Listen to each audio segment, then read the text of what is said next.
Hello mga paminta! Samahan nyo kami ulit papuntang bukid. Ngayong araw kasi ay aayusin namin yung tapahan. Tapahan kung tawagin ng mga taga Masbateño. Ang tapahan pala mga paminta ay dyan niluluto yung kopra. Habang nga naglalakad kami mga paminta ay sobrang tuwa nitong dalawa. Nakakita kasi sila ng kambing mga paminta. Kahit nga ay malayo na kami ay panay tawag pa rin si Bibi Jillian sa kambing. Habang naglalakad kami mga paminta, itong Kuya Denver nyo ay gusto rin magpabili ng kambing. Pagkasabi ko nga sa kanya mga paminta na bibili rin tayo pagka nagkapera na tayo, ay sobrang tuwa nga ni Kuya Denver nyo.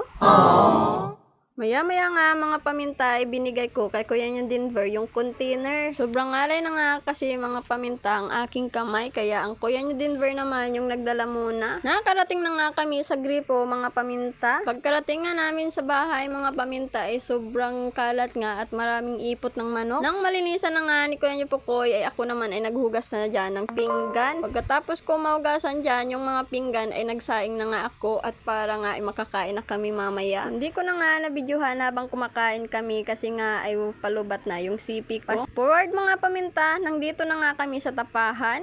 Binawasan na nga ni Kuya niyo Pukoy yung lupa para pagluto ng kopra ay pantay yung init. Tinulungan ko na dyan yung Kuya niyo Pukoy sa pagtanggal ng ibang lupa para nga ay magpantay. Habang nag-i-edit nga ako ay natatawa ako dito kay Bibi Jillian ay panay pa-cute kasi sa camera. O siya, hanggang dito na lang mga paminta. See you on my next vlog. Bye!